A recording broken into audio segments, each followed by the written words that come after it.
There's a glaringly obvious thing that happens to most men, and they don't even realize it's really happening until it's too late, and then they complain and be like, well, how did I not see this happening? They've made a lot of friends at high school, in college, in university, other times in their life, and as they get to the ripe age of about 30, 31, 32, those friends start to get married, they have kids, they settle down, they might move out of the city into the suburbs.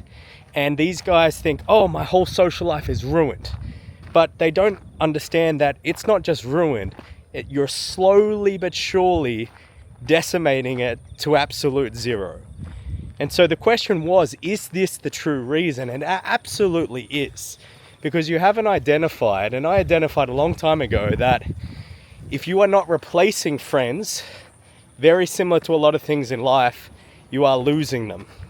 And it might seem like it's a bit shallow, but it's absolutely true. Now, you're going to have different friends at different stages in life. Absolutely. Your high school friends, your college friends, and they've stayed in your life. But if you're happy with that, fantastic. Just know that every week, every year, one or two of them is just starting to disappear. Problem with this is that guys don't see this sign and go, oh, I have to make some new friends. I have to make new connections. They see this sign and go, well, why can't we relive the old days like back in college? Why can't, why is it just the one group trip? And then Jared, was on the phone and they just want to relive the days where it was back in the old days where they had the greatest time.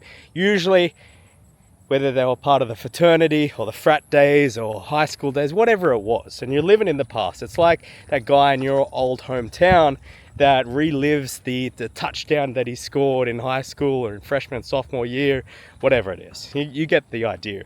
And so you have to be replacing them.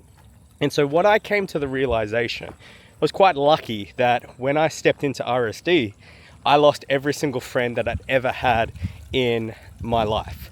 So everyone that I knew from my high school completely just didn't want a bar of me. And that was because it was really hard for them to know this kid who was, let's just say, quite socially awkward, didn't understand social cues, this golfer, to have this transformation in a couple of short years and for them to be like, who the hell is this new person? And so I totally understand and totally agree. But I didn't go, well, why can't I keep friends with them?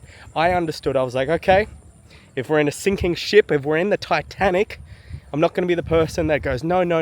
I can see the writing on the wall. And the writing on the wall is that I'm going to have to replace them. I'm going to have to renew the friendships that I have.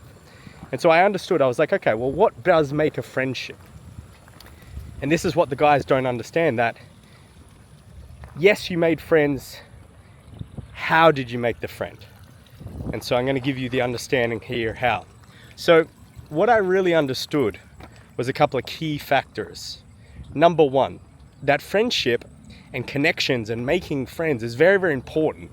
People like to downplay it. People like to say, well, why do you need more friends? Why do you need, and they're the people that are going to complain about, their best friend Jared married Jennifer and now they're moving away and he's got no friends. The Friday and Saturday nights started to become a little bit lonelier. The pull to come out, come on, let's go drinking, doesn't have that same effect with them, and they end up just doing things alone. And they're like, man, I feel more and more alone as I get older. And it's just because of this simple fact. You've rented friends from an era, and now you're in a different era of life, and you're still trying to connect with these people as if you were 22, 21, 23, whatever. And so number one, I understood. I was like, okay, well, most of the time, my friendships came from geographically located friendships. That means that we shared a location for long periods of time. So if you look back, you'll understand a couple of different things. School, 8 hours a day. College, you lived together, you had shared experience. Work, 8 hours, 9 hours a day. So that was number one. So you had shared time with each other. Number two, you had a common enemy, and I love this one. And so the common enemy was, in high school, you used to bond over like hatred of Mr. Johnson. I hate Mr. Johnson's class. It's so boring. He's such an old, crud. And you would bond over that. In college, it would be getting girls. You know, how are we going to go to the fraternity? We have parties, get girls. And in work, it's always like the hatred of the boss or the HR or just the structure or not getting the promotion or, you know, even bonding over the actual work, right? So you had that. Now, as you get older, you know, you might be working for yourself, you might not be. You start to seclude yourself. You start to not have that shared location with a lot of people. You start working from home, Uber Eating from home, Netflixing at home, and you just literally decimate your whole social life. And you're going, oh, I wish I could make friends. Again, there's a whole mentorship program down below. My mentorship teaches you exactly solve this issue. But what I will say, the next thing is, once you have the shared location, guys are not understanding that they have no shared location, or they make life so it tries to push you into commute to work, go to the gym, come home. When you're in the gym, you got your headphones in, you're not talking to anyone. And so you literally are living for the weekend. And then when Jim is not wanting to come out because he's got, you know, his daughter that week, and then, you know, Frank doesn't want to do it. Like, I can understand the frustration, 100%. But you have total control of where your life is. If you're a business owner, you have total control over your time and your timeline. This is number 3. Your schedule needs to be better. You need to improve your schedule. You need to find time to go do activities where you can have a common interest, which is that second one that we talked about. You can share time, which is that first one, and have that common enemy. With all the friends that I made, number 1, I didn't go for the same people my age. I went younger straight away. So I was connecting, you know, at 26, 27, I was connecting with the 20-year-old kid, the 21-year-old. Because I realized that, you know, if we had some shared experience, by the age they're 25, they're crushing it, I might be 30, we've had 5 years of shared experience, right? I just knew that younger energy because, again, I was around Owen, and Owen had, you know, was teaching RSD, doing RSD, was 35 and I was 21. And I asked him and he said, because the younger energy is that go-getting energy and I want that around me. And so I knew that. And once I knew that from Owen, I did the exact same thing. So the next thing, once you fix your audit, is finding out what you care about. What are the things? And so for me, what I got into was I wanted to make a lot of money. And so I wanted to connect with people that want to make a lot of money. That's it.